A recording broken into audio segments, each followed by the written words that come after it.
दोस्तों, क्या सच में किसी को गुनाहों की सजा इतनी भयानक भी मिल सकती है? क्या जिसकी वजह से उसे अपनी जिंदगी के 8 साल ऐसी जगह पर बिताने पड़ेंगे जहां पर उसे अपने खाने के नहीं बल्कि खुद को किसी के खाने ना बनने के लिए मुशक्कत करनी पड़ेगी। आज की कहानी की शुरुआत होती है डैनियल नाम के एक शख्स से, जो कि एक बहुत ही अच्छा राइटर है, पर आज उसके दोस्त जरा किसी बात से परेशानी में है क्योंकि उसे कोई बुक नहीं मिल रही है पढ़ने के लिए। तो उसने अपने पिटारे से एक ऐसी किताब निकाल कर दी जिसके हर एक पन्ने पर वो जीवन गाथा है, जिसमें वो 8 साल के समय हर एक पल में उसे लिखे गए। दरअसल ये किताब है रॉबिन कोर्सी की, जो लिखी गई थी 1887 में। तो चलिए हम भी चलते हैं उसी दौर में, अपनी आंखों से देखते हैं कि आखिर वहाँ क्या हुआ था। इंग्लैंड में उस दौर में काफी भेदभाव किया जाता है, जैसे कोई गरीब या फिर काला है या फिर किसी और जाति का है तो उसे सभी से दूर रखा जाता है, यानी कि व्हाइट से दूर। इसी में एक आदमी था रॉबिन्सन, जिसको मैरी नाम की लड़की से बहुत प्यार था, वो भी बचपन से। लेकिन बस उन दोनों के बीच में एक ही चीज की दीवार बनी थी, वो थी रॉबिन्सन की गरीबी, जो उन दोनों को एक होने से रोक रही थी। पर इससे भी ज्यादा तकलीफ रॉबिन्सन को तब हुई जब उसे पता लगा कि उसके दोस्त पैट्रिक की शादी मैरी के साथ फिक्स हो गई। क्योंकि वो तो अमीर था, इसीलिए वो उसे बात करने जाता और समझाता है कि ऐसा वो ना करे, क्योंकि उसे पता है कि मैं उसे बहुत प्यार करता हूँ। पर यहाँ पैट्रिक उसे ये समझाने में कोई कसर नहीं छोड़ता कि उसने कभी उसे अपना दोस्त माना ही नहीं है, बल्कि वो तो उसका इस्तेमाल कर रहा था। लेकिन आज वो उसे एक मौका देता है, जो ये था कि अगर उसने लड़ाई में उसे हरा दिया तो फिर वो इस रिश्ते के लिए मना कर देगा। अब उसके बाद रॉबिन्सन मान गया, लेकिन कुछ ही देर में पैट्रिक जमीन चाटता दिखा और इसमें वो थोड़ा घायल भी हो गया। इसीलिए अब रॉबिन्सन वहां से जाने लगा। लेकिन इतने में पैट्रिक ने उस पर पीछे से हमला करने की कोशिश की, जिस दौरान रॉबिन्सन से उसका कत्ल हो गया। जी हाँ, उसने उसे जान से मार दिया और ये देखकर मानो वहां भूचाल आ गया। उसके सभी साथियों ने उस पर बंदूक तान दी, लेकिन उन्हीं में से एक आदमी ने उसकी मदद की और कहा कि वो यहाँ से चला जाए, वरना उसके लिए मुसीबत खड़ी हो सकती है। ये सुन रॉबिन्सन सीधा मैरी के पास पहुंचा, जो उसके हाथ में लगा खून देखकर घबरा गई। उसने उसे सब कुछ बताया। मैरी ने उसे सलाह दी कि वो इस शहर से दूर चला जाए, वरना ये लोग उसे मार देंगे। कोई नहीं समझेगा कि आखिर गलती इसमें किसकी है। रॉबिन्सन को भी ये चीज ठीक लगी, पर जाते हुए उसने उसे वादा किया कि वो 1 साल बाद वापस लौटेगा, तब वो दोनों साथ होंगे। ये कहकर उसने अलविदा लिया। वहां से एक शिप पर बैठकर शहर से बाहर निकल गया। ये जहाज अंग्रेजी हुकूमत का था, जो कि हिंदुस्तान जा रहा है, क्योंकि इन्हें खबर मिली है कि वहां पर एक ऐसा मकबरा है जिसके अंदर कई ऐसे सोने लगे हैं जो दुनिया के किसी भी कोने में नहीं मिलते। इसीलिए ये सभी उसी की ओर निकले हैं। रॉबिन्सन भी उस दौर में अपनी डायरी में सब कुछ लिख रहा है कि कैसे सब कुछ उसके साथ घटित हुआ है। लेकिन अब वो उम्मीद करता है कि उसके इंडिया जाने पर सब ठीक हो जाएगा। वो वहां पर कुछ दिन बिताएगा, दिन वापस आ जाएगा और मैरी से शादी कर लेगा। लेकिन दोस्तों, जो सोचो वैसा कभी कहाँ होता है। उसी रात इनकी शिप का सामना हो जाता है समुद्री तूफान से, जिसे वो झेल ना सका और एक एक करके सभी क्रू मेंबर मारे गए और पूरे शिप को समुद्र ने अपने आगोश में ले लिया। यही वजह है कि आज भी ताजमहल हमारी आंखों के सामने, वरना अगर ये शिप हिंदुस्तान पहुंच जाता तो शायद वहां सिर्फ खंडर मिलता। खैर, अब अगले दिन सूरज की किरणें जब समुद्र पर पड़ी तो हमने उसके किनारे पर एक शख्स घायल हालत में देखा। वो कोई और नहीं बल्कि रॉबिन्सन ही है, जो तैर कर एक छोटी सी टापू पर आ गया। जब उसने अपने चारों ओर देखा तो वहां पर उसके साथियों की लाशें थी और वहीं टूटा हुआ शिप दिखाई दिया, जिसके आजू बाजू सिर्फ सामान बिखरे पड़े।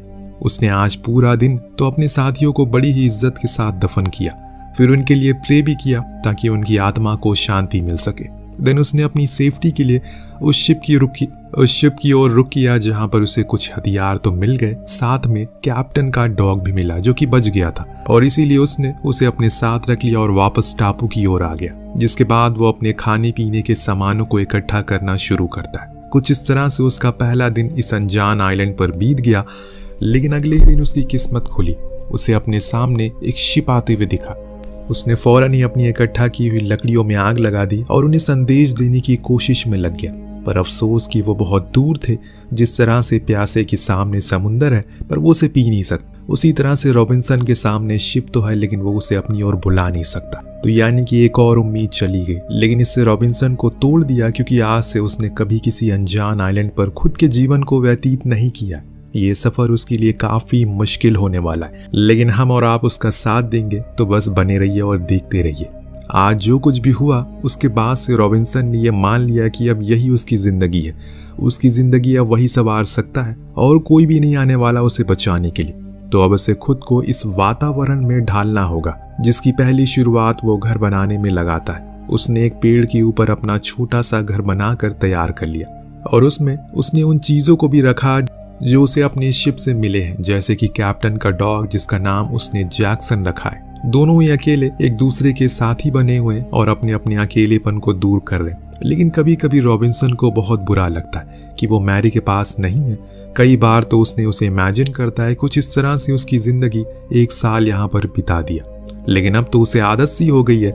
तब से लेकर उसने बहुत कोशिश की कि कोई आ जाए उसे बचाने के लिए, पर हर बारी वर्ल्ड कप हाथ तो आता है, लेकिन ऑस्ट्रेलिया उसे छीन कर हमसे ले जाती है। हर दिन की तरह आज भी वो जैक्सन के साथ वॉक करने निकला है, लेकिन आज उसके साथ कुछ अजीब उसे महसूस हुआ। क्या उसके अलावा कोई और भी इस आइलैंड पर है? क्योंकि वहां उसे कुछ पैरों के निशान दिखे जो कि उसी के घर की ओर जा रहे हैं। इसीलिए उसने उनका पीछा किया। तभी उसे आवाजें सुनाई दी जैसे कोई ड्रम बजा रहा हो। जब उसने उस आवाज का पीछा करके उस जगह पर पहुंचा तो वहां उसने देखा कि कुछ लोग हैं जो अपने ही लोगों की बलि दे रहे हैं। दरअसल ये अलाना नाम के कबीले के लोग हैं जो कि इंसानों का शिकार करते हैं, फिर उसके मांस को खाते हैं। आज इन्होंने दूसरे टापू पर कुछ शिकार किया जिसमें इन्हें वहां के कबीले के 3 लोग मिले जो आज इनका खाना बनेंगे।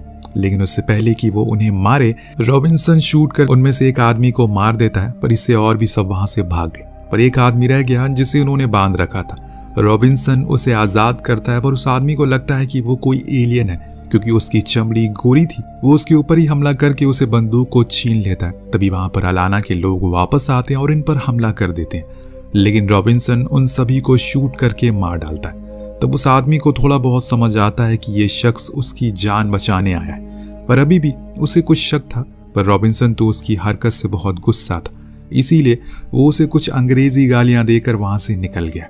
पर कुछ ही दिन बाद रॉबिन्सन जब जंगल में कुछ खाने की तलाश में था तो तभी वो एक जाल में फंस गया, और ये जाल किसी और ने नहीं बल्कि उसी आदमी ने लगाया था जिसकी जान उसने बचाई थी।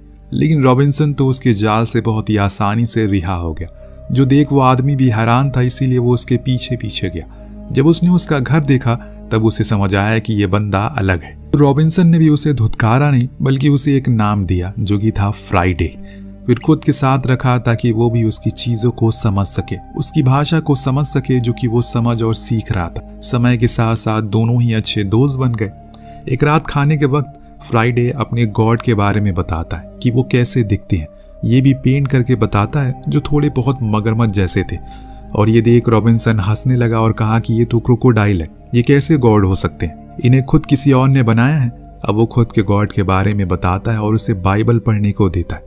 लेकिन न जाने कैसे पर गलती से उसका एक पन्ना फ्राइडे के हाथों से फट गया। जो देख रॉबिन्सन ने उसे बहुत सुनाया और कुछ ऐसी बातें भी कह दी जो कि वो सुनकर बहुत मायूस हो गया और वहां से उठकर चला गया। उसके बाद रॉबिन्सन ने इस गलती के लिए गॉड से क्षमा भी मांगी।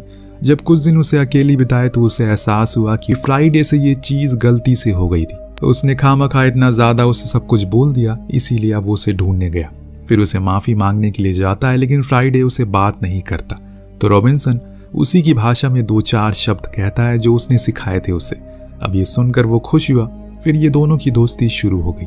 दोनों साथ में मिलकर मछलियां पकड़ते हैं और फिर उसे खाते हैं। कुछ दिन बाद फ्राइडे को खबर मिलती है कि नेमन्स फिर से आने वाले हैं, वही कबीला जिसने उसे पकड़ा था। तो ये दोनों अब प्लान बनाते हैं ताकि वो सभी मारे जाएं, उसमें से ये बलि देने की प्रथा खत्म हो जाए हमेशा के लिए। इसीलिए नेमन्स के पहुंचने से पहले ही वो उस गुफा में पहुंच गए जहां ये कार्यक्रम होता है। वहां इन्होंने चारों ओर बारूद फैला दिए जो कि रॉबिन्सन को शिप पर मिला था। इसके बाद ये ऊपर आ गए और जब नेमन वहां पहुंचे तो इन्होंने उस बारूद में आग लगा दी। अभी तक तो सब कुछ सही चल रहा है, लेकिन तभी उसको देखकर जैक्सन जो कि इनका डॉग है वो उसके पीछे भाग गया। ऐसा नहीं है कि रॉबिन्सन ने उसे रोकने की कोशिश नहीं की, पर तब तक बहुत देर हो गई क्योंकि तभी वहां एक जोरदार धमाका हुआ जिसमें वो नेमन तो मारे गए पर जैक्सन की भी बहुत दर्दनाक मौत हो गई, जिसका दर्द रॉबिन्सन को खूब हुआ। इसीलिए उसने एक पूरे तौर तरीके से उसको अंतिम श्रद्धांजलि दी, जिसमें फ्राइडे ने भी उसका बखूबी साथ दिया। इन्होंने जो कुछ भी नेमन के साथ किया वो उसका बदला लेने के लिए जरूर आएंगे, जिसकी चेतावनी फ्राइडे रॉबिन्सन को देता भी है। लेकिन जैक्सन के जाने के बाद अब उसका किसी भी काम में दिल नहीं लगता। वो उसे भी कह देता है कि तुम भी यहाँ से आए हो, वहां उस आइलैंड पर वापस चले जाओ, मुझे मेरे हालातों पर छोड़ दो।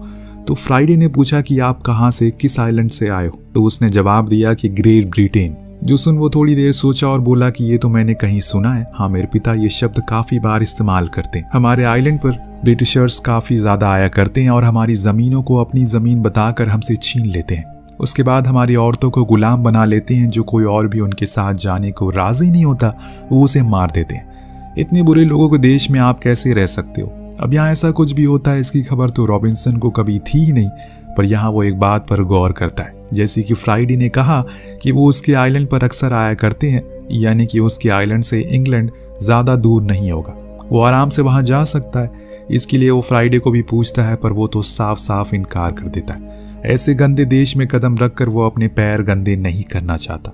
जो सुन रॉबिन्सन को बुरा लगा, उसने उसे 2-4 शब्द कहे, पर तभी फ्राइडे ने उससे पूछा कि ये मास्टर का क्या मतलब होता है। तो वो बोला कि मालिक।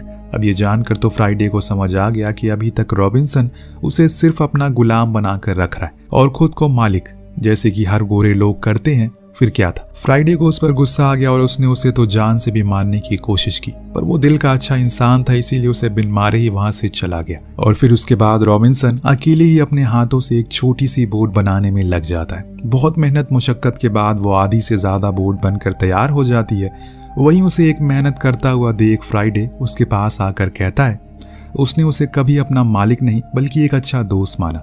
जो सुन रॉबिन्सन उसे माफ़ी मांगता है और कहता है कि उसके पूरे देश की तरफ से वो उसे माफ़ी मांगता है। उसे कुछ नहीं पता था कि ऐसा कुछ भी यहाँ होता है। ये सुन फ्राइडे उसे माफ़ कर देता है क्योंकि उसका दिल बहुत बड़ा है। फिर दोनों ही साथ में काम करने लगे, लेकिन उसी रात वहाँ पर तेज तूफान आता है।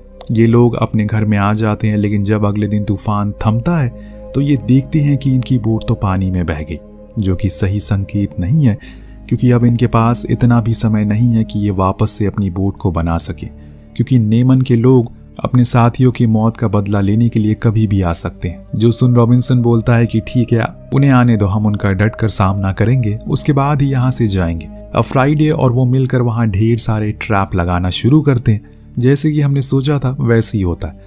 अगले दिन नेमन्स आ गए, पर वो एक एक करके मरना शुरू हो जाते। इनके बिछाए हुए जाल में फंसकर आखिर में दोस्तों एक तीर आकर रॉबिन्सन को भी लग जाता है। हालांकि सभी खत्म हो गए थे, लेकिन अब रॉबिन्सन की जान का सवाल आ गया। तो उसका दोस्त कई दिन उसका इलाज करता है, पर दिन ब दिन उसकी तबीयत खराब होती जा रही थी। इसीलिए फ्राइडे उसे लेकर अपने कबीले में आ जाता है, जहाँ के लोग इन्हें पकड़ लेते हैं। पर तब फ्राइडे की माँ आती है, जिसे वो कहता है कि ये उसका दोस्त है, वो अभी घायल है, तो वो उसका इलाज करती है। पर जब वह पूरी तरह से ठीक हो गया तो कबीले वालों ने एक खेल रखा, जिसमें इन दोनों को आमने सामने कर दिया और कहा कि तुम्हें लड़ना होगा। जो पहले मरेगा वो ही इस कबीले में रहेगा या फिर अपने घर जाएगा। अब ये सुनकर रॉबिन्सन हैरान था कि आखिर उसे अपने ही दोस्त से लड़ना पड़ेगा, जिसने उसकी जान बचाई। अब यहाँ फ्राइडे तो थोड़ा बहुत वार करता है, लेकिन रॉबिन्सन उस पर हाथ तक नहीं उठाता, खुद ही सरेंडर कर देता है। वो नहीं चाहता कि उसके हाथों से उसके सबसे अच्छे दोस्त की जान जाए, बल्कि उसके ही देश के लोगों ने इनके साथ न जाने कितने जुर्म किए। अगर मैं मर गया तो शायद उन मरे हुए लोगों को शांति मिल सकेगी। फ्राइडे उसे मारने से मना करता है, क्योंकि कहीं न कहीं वो भी जानता है कि ये उन बाकी ब्रिटिशर्स जैसा नहीं है। अब रॉबिन्सन बैठा हुआ है, उसके आखिरी शब्द थे मारो मुझे, ये तुम्हें करना ही होगा अपने लोगों के लिए। और अब फ्राइडे अपना हथियार उठाता है, लेकिन तभी एक गोली सीधे आकर फ्राइडे को लगती है, क्योंकि वहां पर कुछ शिप से लोग आ जाते हैं जो इन्हें मारने पीटने लगते हैं। दरअसल ये ब्रिटिशर्स थे जो फिर से इनके लोगों को लेने के लिए आए थे। सभी मिलकर इन लोगों को मारते हैं, पीटते हैं, उनके घरों को जला देते हैं, गोलीबारी करते हैं। इधर फ्राइडे को गोली लगने से उसकी मौत हो गई। रॉबिन्सन ने उसे अपनी गोद में पकड़ कर रखा है, जिस चीज को देखकर वो पूरी तरह से टूट जाता है। उसने हर वो कोशिश करी जिससे वो अपने दोस्त की जान बचा सके, लेकिन उसके ही देश के लोगों ने उसे मार दिया, उससे उसे छीन लिया। अब ब्रिटिशर्स वहां पर रह रहे सभी लोगों को अपना गुलाम बना लेते हैं और ब्रिटेन ले जाने लगते हैं। रॉबिन्सन ने आइलैंड पर अपनी जिंदगी के 8 साल बिताए, जिस दौरान उसे हर उस चीज का एहसास हुआ जो उसने कभी नहीं की थी। इधर लंदन में मैरी पिछले 8 सालों में हर एक दिन उसका इंतजार कर रही है और आज उसे किसी की आहट सुनाई देती है। ये कोई और नहीं बल्कि रॉबिन्सन है। उसने उसे गले से लगाकर एक लंबी सांस ली, मानो उसकी जिंदगी का मकसद पूरा हो गया हो। दोनों ने फैसला लिया कि अब वो शादी कर लेंगे।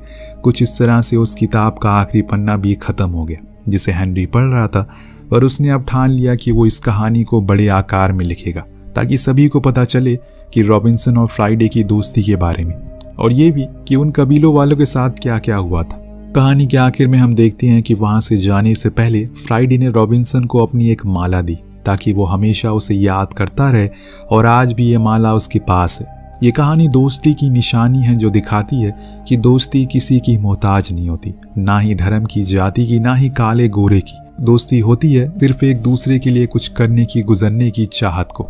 वेल, आपको कहानी कैसी लगी हमें कमेंट करके ज़रूर बताइएगा। मिलते हैं अगली वीडियो में। Thank you so much watching. Peace out.